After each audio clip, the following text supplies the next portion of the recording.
사도 바울은 홀로 아덴에 도착했습니다. 아덴은 철학의 도시요, 또 그런가 하면 화려한 건축물이 있는 도시이기도 하고요, 또 종교의 도시이고, 또 근대 미술의 상징이 되는 많은 미학의 건축물들이 있던 도시입니다.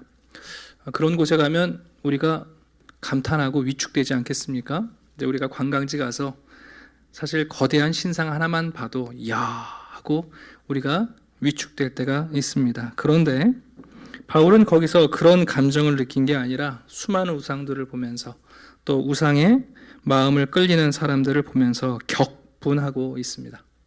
아덴은 말 그대로 사람들을 찾는 것보다 우상을 찾는 게 더 쉬운 도시였어요. 그런데 그 도시에서 바울은 사람들을 찾아다닙니다. 회당에 가서 사람들을 만나고 매일 장터에 가서 사람들을 찾아서 복음을 전합니다. 우상을 위한 복음이 아니라 바로 사람을 사랑하시는 하나님의 복음을 전하고 있습니다. 특별히 장터에서 두 종류의 철학자들을 만났어요. 이 두 사람은 첫 번째는 에피쿠로스 학파였고, 이 사람들은 신과 무관하게 행복을 추구하는 사람들이죠.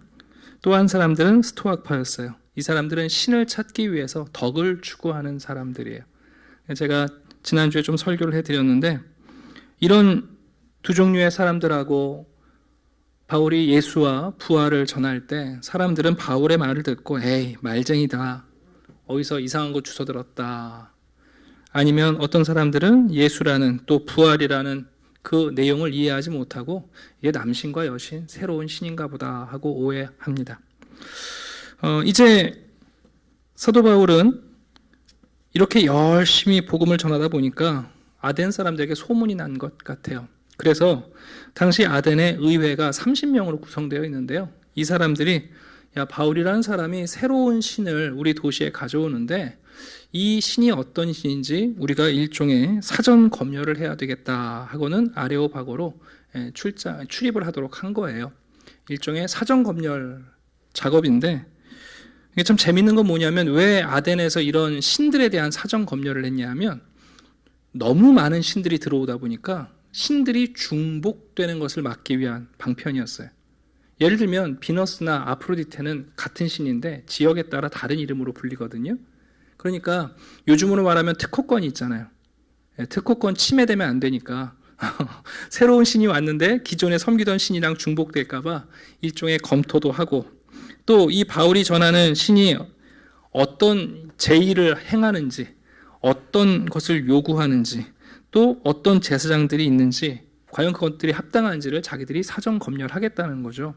그래서 바울을 불러다가 이제 네가 말하는 예수라는 신, 부활이란 신이 뭐냐 하고 이제 들으려고 하는 거예요.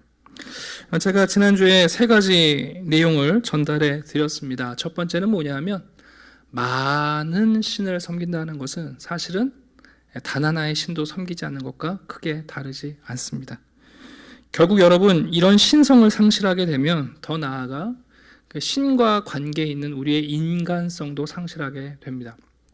그래서 제가 그런 말씀 드렸잖아요. 결국 이 에피쿠로스 학파나 스토아 학파가 말하는 게 뭐 대단한 철학이 아니라 오늘날 우리 현대인들이 갖고 있는 생각과 크게 다르지 않아요. 한마디로 말하면 행복하자라는 거고, 또 한 가지로 말하면 착하게 살면 되지. 제가 가요를 잘 듣진 않는데 아마 여러분 다 아실 거예요. 양화대교라는 노래. 그 노래 보면 이 에피쿠로스 학파와 스토아 학파의 철학이 정확하게 담겨 있죠. 행복하자, 아프지 말고. 근데 여러분 그 가사를 한번 깊이 생각해 보시겠어요? 그 곡을 쓰신 분이 크리스찬으로 제가 알고 있어요. 또 그게 발라드가 아니기 때문에 그 가사에 이 패러독스가 있는 거거든요. 왜 하필이면 아버지가 늘 양화대교에서 그 전화를 받는지 모르겠는데, 여러분 행복하자, 아프지 말고. 제가 이렇게 설교하면 성도들이 목사님은 우리가 행복한 걸 싫어하시나, 그런 건 아닙니다. 또 뭐 우리가 아프면 아픈 걸 좋아하시나, 그런 게 아니라 제가 드리는 말씀은 행복하신 거 좋고요, 아프지 않으셔야 돼요. 그러나 여러분, 이게 우리의 인생의 목표가 되어지는 순간 우리 인생이 천박해지지 않겠습니까? 여러분, 성경은 우리에게 행복을 목표로 얘기하지 않아요. 성경은 행복하자가 아니라 우리에게 사랑하자고 얘기하세요. 오늘날 많은 사람들이 행복하기 위해서 사랑을 안 하세요. 여러분 한번 생각해 보세요. 그렇게 하면 자기 비참해진대요. 그래서 사랑을 안 해요. 그런 사랑 하다 보면 자기 피곤하대요. 그래서 여러분 행복하기 위해서 사랑을 안 해요. 여러분 우리 그리스도인들은 그런 사람들이 아니잖아요. 아프지 말고, 죄송한 얘기인데 여러분 이 꿈이 이루어집니까? 안 아프고 사실 수 있나요? 우리가 기대는 그러한데요, 여러분. 몸이 조금만 피곤해도 해야 할 의무들을 저버리고 몸이 아프면 있던 거 다 내어놓으려고 하고, 여러분 그렇지 않지 않습니까? 우리가 몸이 아파도 누군가를 위해서 끝까지 희생하는 것. 그러니까 성경은 행복하자, 아프지 말고 이렇게 가르치지 않습니다. 우리에게 사랑하자, 그리고 복음을 위해 고난받는 것이 아름다운 삶이라고 가르칩니다. 정말 다릅니다. 네. 그래서 제가 좀 세게 말해가지고 또 우리 성도님들이 우리 목사님 우리 행복한 거 싫어해 이럴까봐 제가 지금 일종의 말씀을 드리는 건데, 행복하시고 아프지 않기를 바라요. 그러나 그게 우리의 인생의 목적이 되면 안 돼요. 우리는 행복하지 않더라도 사랑해야 돼요. 그러면 나의 사랑 때문에 다른 사람이 행복해요. 내가 행복하겠다고 내가 사랑을 포기하면 다른 사람들은 다 불행해집니다, 여러분. 그렇지 않습니까? 우리는 아프지 않는 것, 그게 우리의 목적이 아니에요. 우리 육신 여러분 전부 다 쇠해지잖아요. 다 나이 드시잖아요. 제가 말하지만 여러분, 나이 드시는 거, 그거 여러분 병 아니에요. 노화가 병입니까, 여러분? 노화가 병이면 어린아이들이 자라는 성장도 병이죠. 노화를 병으라고 여기는 것은 우리 시대가 처음이에요. 그런 면에서 여러분 에피쿠로스나 스토아파의 이 가치관이, 이 통속적인 시장의 가치관이 우리를 사로잡고 있는데, 저는 우리 성도님들께서 경고를 받으시고, 그렇지, 행복하자가 아니라 사랑하자잖아요. 아프지 말자가 아니라 복음과 함께 고난을 받고 사랑하는 일을 위하여 내 몸을 희생하고 헌신하고 달아가는 것, 그게 뭐 이렇게 나쁜 일입니까? 어차피 언젠간 사라질 몸인데. 그런 생각을 하는 것하고 전혀 다르다는 말씀을 드렸습니다. 그리고 한 가지 더 말씀드렸죠. 진리에 대한 추구를 멈추게 되면 결국 여러분 새 것이 권위를 갖게 돼요. 진리가 권위를 가져야 되는데, 검증된 것이 권위를 가져야 되는데 진리를 부정해버리면 그다음부터는 우리의 관심이 새 것에 있어요. 신상이 권위예요. 그래서 새 것이 가장 비싸잖아요. 오늘 이제 사도 바울은 이 도시에서 드디어 설교할 기회를 얻었습니다. 아주 좋은 기회죠. 복음을 전할 수 있는. 그런데 어떻게 생각하면 여러분 이게 굉장히 위험한 기회예요. 만약에 바울이 전하는 이 신이 아덴 사람들이 볼 때 불경하다 그러면 독배를 마셔야 될지도 모르고 최소한 추방돼야 되니까 아주 좋은 기회이기도 하지만 매우 위기의 상황이라고 볼 수 있습니다. 오늘은 사도 바울의 설교문인데 아마 바울이 이렇게 2분 설교하고 끝나진 않았겠죠. 보통 사도 바울이 설교하면 4시간에서 6시간 정도를 한 것 같아요. 그래서 유두고라는 사람은 설교 듣다가 떨어져 갖고 죽었잖아요. 그러니까 이 내용은 일종의 요약인데요. 이 설교를 제가 오늘 몇 가지로 좀 구분해서 말씀을 드리도록 하겠습니다. 자, 첫 번째입니다. 22절을 한번 볼까요? 바울이 설교를 시작합니다. 이렇게 운을 띄어요. 아레오바고 가운데 서서, 여러분 바울이 혼자입니다. 혈단신이죠. 신라도 없고 디모데도 없습니다만 수많은 이방인들 앞에서 바울이 서서 당당하게 설교를 시작합니다. 아덴 사람들아, 너희를 보니 범사에 종교심이 많도다. 종교심이 많다는 것은 긍정적인 의미로는 너희들이 참 신을 경외하는 경건한 사람들이다라는 칭찬도 될 수 있고, 이것이 약간 부정적으로 들리면 미신적이다라고 번역될 수 있어요. 참 묘한 표현이에요. 아덴 사람들아, 너희들 참 많은 신을 섬기고 많은 신을 존중하는 너희들 참 종교성이 크다. 그런데 그게 진짜 종교인지 미신인지 이제부터 설명을 하려는 거죠. 제가 식당집 아들 아닙니까? 네. 제가 손님들을 보면서 인간학을 배웠거든요. 근데 어떤 손님들은요, 식당에 들어와서 메뉴판을 한참 보세요. 그리고는 이렇게 말씀하시는 거죠. 아무거나 주세요. 뭐 먹으러 갈까? 아무거나. 많이 우리 일상에서 이런 일이 벌어졌잖아요. 여러분, 아무거나 달라는 것은 모든 것을 원하는 사람이 아니에요. 사실은 배고프지 않은 사람이고 간절하게 먹고 싶은 게 없는 사람이고 어떤 것도 원하지 않는 사람이에요. 아덴 사람들이 그렇다는 거예요. 야, 너희들 정말 종교심이 크다. 이 수많은 신들을 다 수용해서 사람들을 인구수보다 많은 신상을 세워놨으니 너희들이 얼마나 종교성이 강한 사람들이냐. 근데 사실 너희들 가만히 보니까 아무거나라는 거예요. 그러면서 그 증거를 하나 들죠. 23절. 내가 두루 다니면서 보니까 여러 신들과 제단이 있는데 그 중에 어떤 제단이 하나 있냐면 알지 못하는 신에게, 신상들마다 이름이 있고 신화가 있어요.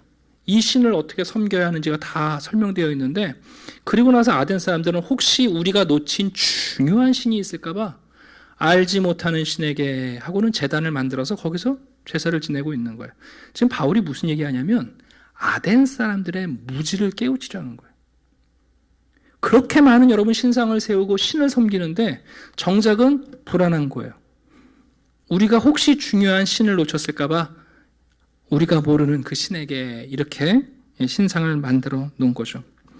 여러분, 그 복음을 전한다는 게 두 가지 일을 제가 해야 되거든요. 한 가지는 뭐냐면 여러분들에게 주일마다 오시면 제일 먼저 해야 할 일이 뭐냐면 여러분의 파산 선고하는 거예요. 여러분 가난한 분들이십니다. 여러분 무지한 사람들입니다. 이거 파산 선고 먼저 해야 되고요. 그 다음에 하는 게 뭐냐면 면책 특권 말씀드리는 거거든요. 이제 세례 요한이 그렇게 했잖아요, 여러분. 유대 민족한테 뭐라 그러냐면 회개하라, 천국이 가까웠다. 근데 너희들 천국 들어갈 만한 자격이 없다. 너희들이 아브라함의 후손이라고 말하고 유대인이라고 말하는데 너희들 천국 들어가기에는 너희들 가진 게 없다. 너희들 파산 선고하는 거예요. 그리고 나서 면책 특권 얘기하잖아요. 근데 봐라, 세상째 지고 하는 어린 양이 저기 있다. 여러분, 사실은 설교라는 게 그렇습니다. 바울도 지금 아덴 사람들은 제일 먼저 뭐 얘기하냐면 파산 선고하는 거예요. 너희들 종교심이 많고 수많은 신을 섬기고 있는데 알지 못하는 신에게, 이게 뭐냐면 너희들 무지하다는 뜻이다. 그 얘기를 지금 하고 있는 겁니다. 여러분, 이 사람들이 왜 이런 제단을 하나 만들어 놨냐 하면 저기 아덴의 1세기에 아마 여러분 들어보셨을 거예요. 소크라테스의 제자였던 플라톤이 아카데미라는 철학 학교를 세우잖아요. 근데 그 학교에서 학생들에게 어떻게 가르쳤냐면 이렇게 가르쳤어요. 신들이 존재하는지 존재하지 않는지 우리가 알 수 있는 증거가 충분하지 않다. 혹 신들이 있을지라도 그 신들이 우리에게 무엇을 바라는지 우리가 알 길이 없다. 일명 불가지론이에요. 여러분들은 어떠세요? 사람들이 그런 얘기 하거든요. 야, 하나님이 계신지 안 계신지 우리가 어떻게 아냐. 신이 있는지 없는지 우리가 무슨 증거로 확신할 수 있겠느냐. 그건 아무리 논쟁해야 답이 없다. 신이 있다고 치자. 그래도 그 신이 우리에게 무엇을 원하는지 우리가 어떻게 알 수 있냐. 그게 여러분 불가지론이거든요. 근데 그 불가지론도 두 개로 구분이 돼요. 하나는 폐쇄적 불가지론이에요. 우리는 결코 알 수 없다. 끝까지 알 수 없다. 쾌락주의자들은 여러분 이것을 택한 거고, 또 하나의 불가지론은 열린 불가지론, 때로는 겸손한 불가지론이라고 하는데, 지금은 알 수 없지만 혹시 언젠가 어떤 방법으로 어떤 특별한 기회로 우리가 신에 대해서 알 수 있지도 않을까 하는 일종의 열려져 있는 태도를 가진 사람들이 있습니다. 바울은 여기서 두 번째를 택하고 있는 거예요. 너희들이 알지 못하는 신에게라는 제단을 만들어 놓은 거 보니까 너희들이 신에 대해서 아예 알 수 없다라는 생각보다는 뭔가 언젠가 혹 신에 대해서 알 수 있지 않을까 그런 기대가 있는 것 같은데, 내가 지금부터 너희들이 알지 못하는 그분을 소개하겠다. 이렇게 이제 운을 띄고 있습니다. 자, 오늘 설교는 크게 세 가지로 되어 있는데요. 첫 번째는 하나님에 대한 지식을 선포하고 있고, 두 번째는 인간에 대한 지식을 선포하고 있고, 세 번째는 그 하나님께서 인간에게 무엇을 바라시는지, 우리가 그 하나님 앞에서 어떻게 살아야 하는지 세 가지를 선포하고 있어요. 아주 독특한 점은 바울이 어떨 때는 변증을 하기도 하고 설명하기도 하고 설득하기도 하는데, 오늘 본문을 보시면 바울이 선포해요. 여러분 이게 되게 중요한 거거든요. 우리가 성경 공부 시간에는 목사님이 여러분들한테 자세히 설명도 하고 또 잘 못 믿겠다 그러면 이제 설득도 하고 그래요. 근데 여러분 진짜 설교는 뭐냐면 선포하는 거예요. 사람들이 그래요. 자기를 좀 이해시키래요. 납득을 시키래요. 설명하면 자기가 알아들을 수 있을 것 같대요. 근데 바울은 뭐라고 그러냐면 우리가 무지해서 알 수 없다는 거예요. 그래서 여러분 진짜 설교는 뭐냐면 그냥 선포하는 거예요. 하나님이 이렇다 저렇다 신에 대해서 여러분 많은 것을 아는 사람들한테 논쟁하지 않아요. 바울이 그 자리에서 그냥 선포해요. 너희들이 모르는 그분이 이런 분이다. 너희들이 모르고 있는 인간은 이런 인간이고 그 하나님이 우리에게 기대하시는 것이 이런 것이다 하고 선포합니다. 우리도 한번 이 말씀을 들어봅시다. 먼저 24절을 보시게 되면 바울은 하나님에 대해서 가장 먼저 이렇게 얘기합니다. 우주를 창조하신 분은 한 분 하나님이시다. 이 우주를 지으신 창조주는 한 분이시다. 이사야 45장에 보면 이사야가 하나님께 이렇게 질문합니다.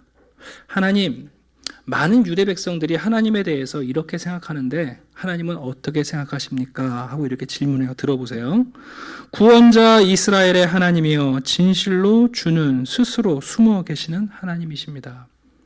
여러분 많은 유대인들이 하나님을 어떻게 생각했냐면 야 하나님 숨어 계셔서 우리가 찾을 수가 없어. 하나님은 알 수가 없어. 야 우리가 하나님을 어떻게 아냐? 하나님이 숨어 계시는데. 이러면서 여러분 핑계를 댔단 말이에요.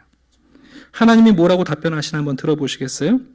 대저 여호와께서 이같이 말씀하시되 하늘을 창조하신 그는 하나님이시니 그가 땅을 지으시고 그것을 만드셨으며 그것을 견고하게 하시되 혼돈하게 창조하지 아니하시고 사람이 거주하게 그것을 지으셨으니 나는 여호와라 나 외에 다른 이가 없느니라.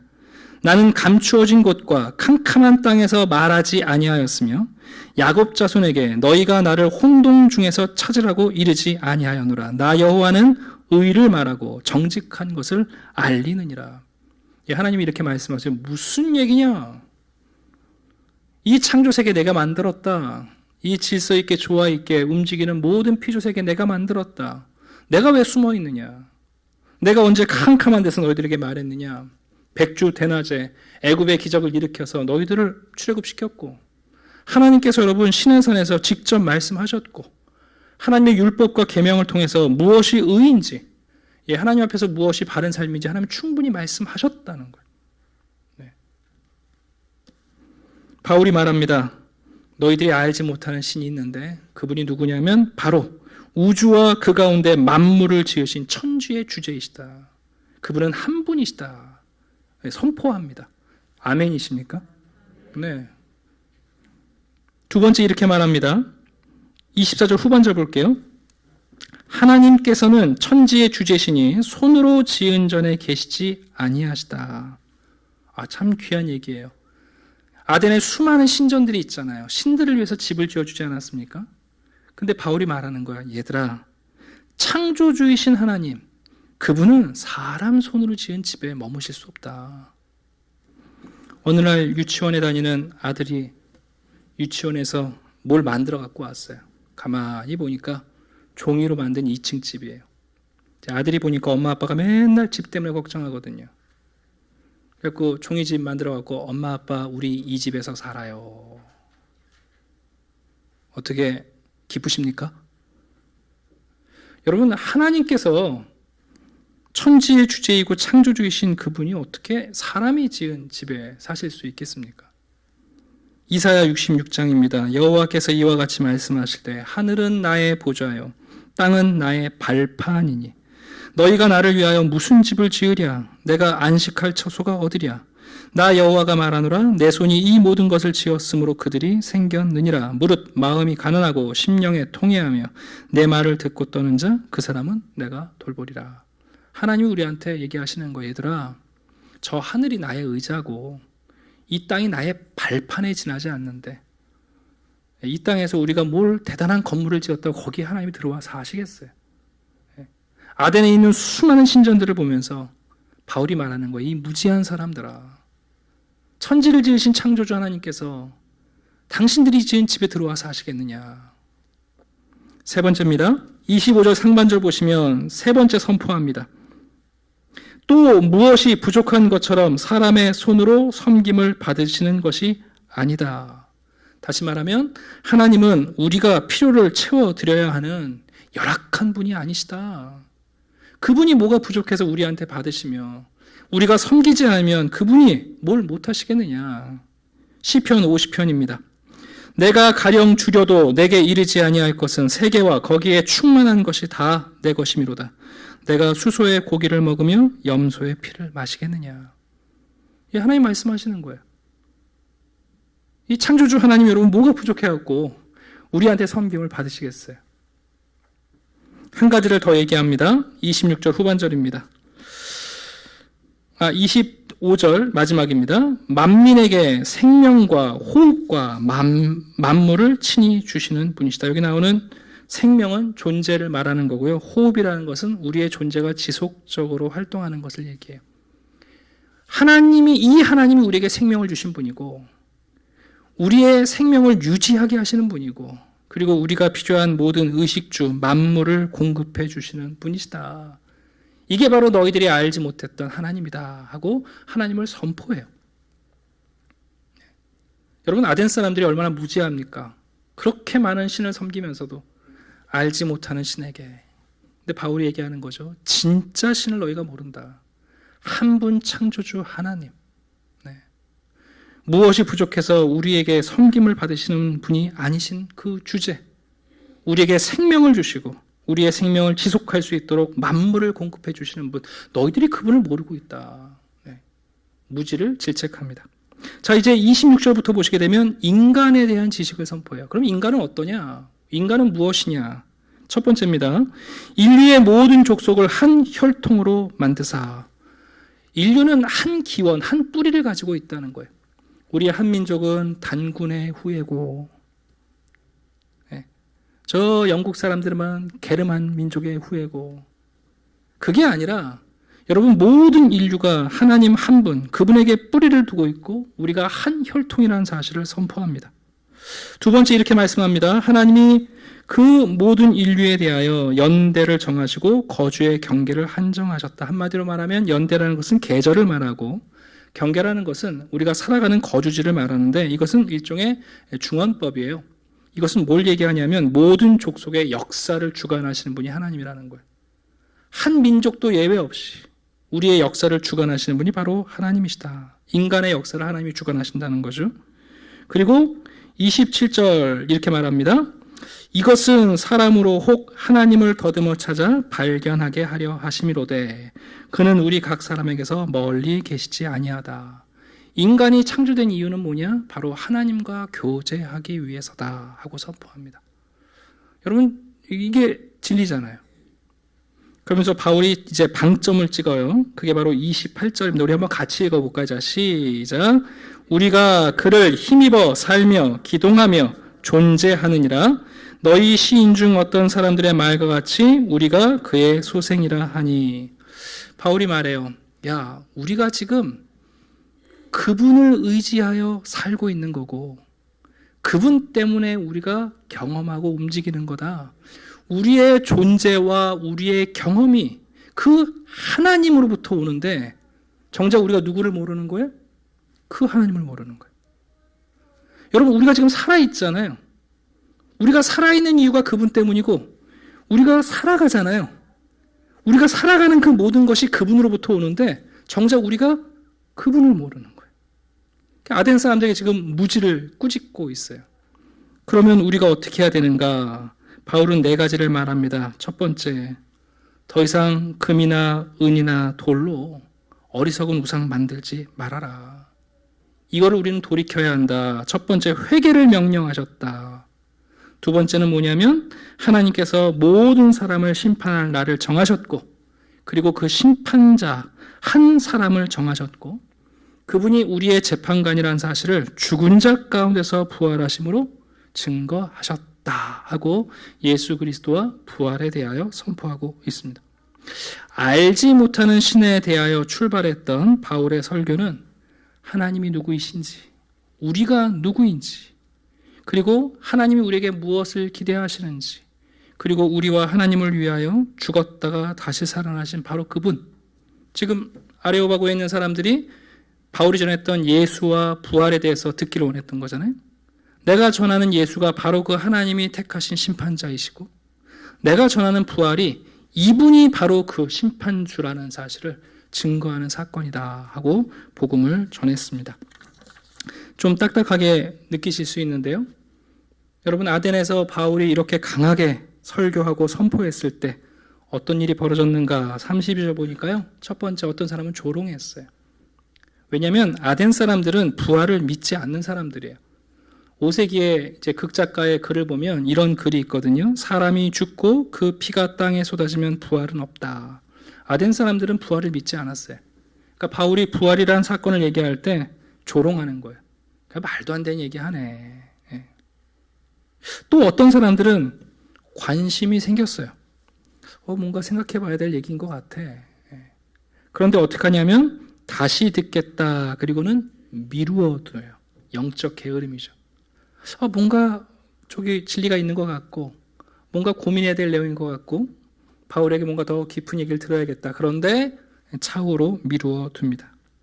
근데 감사하게 여러분 34절을 보니까 여러분 몇 사람은 그 바울 가까이 와서 복음을 계속 듣고, 그리고 예수 그리스도와 하나님을 믿게 됩니다. 자, 그 중에 첫 번째 사람은 바로 아레오바고 관리였던 디오누시오라는 사람이 예수 그리스도를 믿게 됐어요. 기록에 의하면 이분이 나중에 아덴의 첫 번째 감독이 된 것으로 1세기 기록에 남아 있습니다. 그리고 또 한 분이 소개되어 있는데요. 다말이라고 하는 여자분이 소개되어 있어요. 왜 이분을 소개했을까? 어거스틴의 선생님이었던 크리소스톰은 이 헬라어를 잘못 읽어가지고 이 다말이를 디오누시오의 아내로 소개를 했는데 그렇지 않고요. 이 다말이라는 단어는 송아지라는 뜻이에요. 근데 여러분, 그 여자 이름에 이 송아지라는 이름을 잘 안 붙여요. 근데 어떤 여성들을 이렇게 불렀냐면 매춘부들을 향해서 송아지라고 불렀어요. 이 다말이라는 여성은 아덴에 있었던 고급 매춘부일 가능성이 굉장히 높아요.